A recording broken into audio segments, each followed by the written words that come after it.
Vamos lá? O que é a fratura radicular? As fraturas radiculares são lesões que causam danos aos tecidos mineralizados, ligamento periodontal e polpa. Tem uma ocorrência que varia entre 0,5% a 7% e acometem principalmente os incisivos superiores de crianças e adultos jovens. As fraturas radiculares, assim como qualquer lesão nos tecidos duros, exigem, para o correto diagnóstico, um apurado método de localização para determinar a sua extensão e possibilidade terapêutica.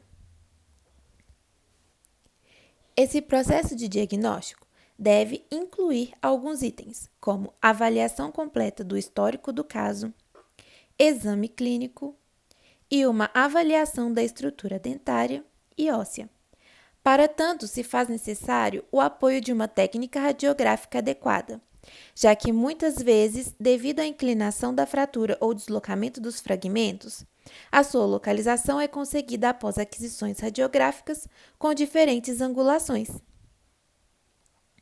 Além disso, elas podem ser classificadas em horizontal, vertical e oblíqua, sendo que as horizontais podem ocorrer em qualquer ponto da raiz, mas são mais comuns no terço médio. Aspectos clínicos dos dentes permanentes. Os principais aspectos clínicos a serem avaliados incluem o grau de mobilidade, o deslocamento do fragmento coronário, a sensibilidade à percussão e à palpação e a presença de sangramento no sulco gengival. É também de suma importância que se faça o diagnóstico do estado pulpar, tanto do dente traumatizado como os de seus dentes vizinhos, para a determinação do plano de tratamento a ser instituído. E em relação à sintomatologia, ela pode variar de inexistente a dor intensa. Os exames de imagem são de fundamental importância para concluir o diagnóstico, sendo que as radiografias periapicais continuam a ser a escolha de exame complementar disponível para o cirurgião dentista, devido à sua fácil execução e baixo custo operacional. No exame radiográfico, observa-se uma linha radiolúcida, separando a raiz em 2 ou mais fragmentos. No entanto, o exame radiográfico convencional periapical pode revelar dificuldades na localização de algumas fraturas devido à inclinação ou deslocamento dos fragmentos, sendo necessária repetidas tomadas radiográficas em diferentes angulações. O tratamento baseia-se em posicionar os fragmentos e estabilizá-los com uma contenção flexível por 4 semanas. Se a fratura estiver localizada no terço cervical da raiz, a estabilização pode ser estendida por 4 meses. É aconselhável acompanhar a vitalidade do dente por pelo menos 1 ano.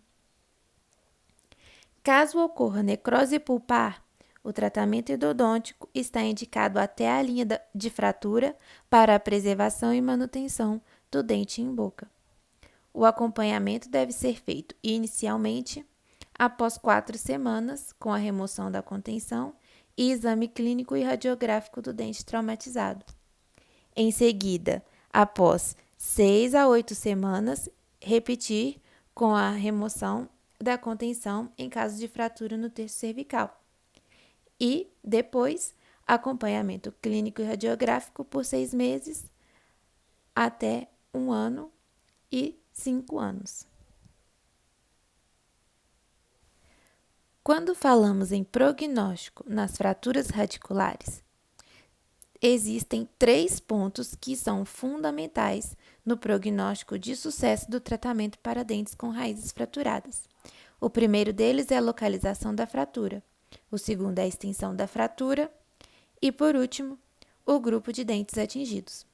O prognóstico das fraturas ou trincas em dentes anteriores são mais favoráveis do que em dentes posteriores. Isso porque em dentes anteriores as raízes são únicas e com abordagens de acesso mais simples. Além disso, as fraturas são do tipo longitudinal, mais fáceis de detectar e de imobilizar. Já em dentes posteriores, eles podem possuir 2 ou mais raízes. As fraturas envolvem áreas com difícil acesso e diagnóstico.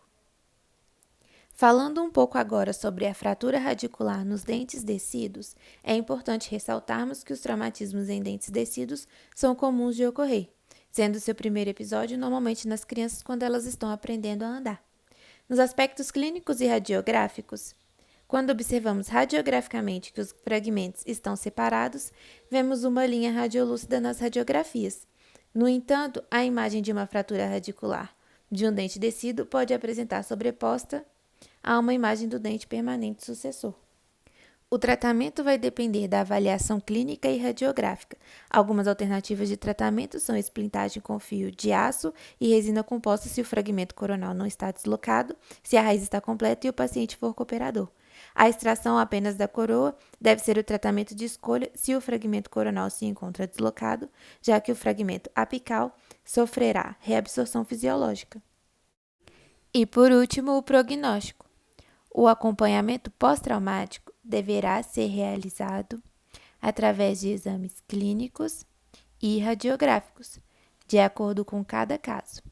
É essencial que o primeiro controle seja realizado na primeira semana, com a finalidade de se avaliar cicatrização, higiene bucal e infecção.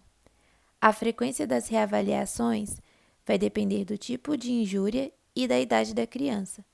As preservações de longo tempo são necessárias em traumatismos mais severos, como as intrusões e as avulsões, ocorridas em crianças menores de 2 anos de idade.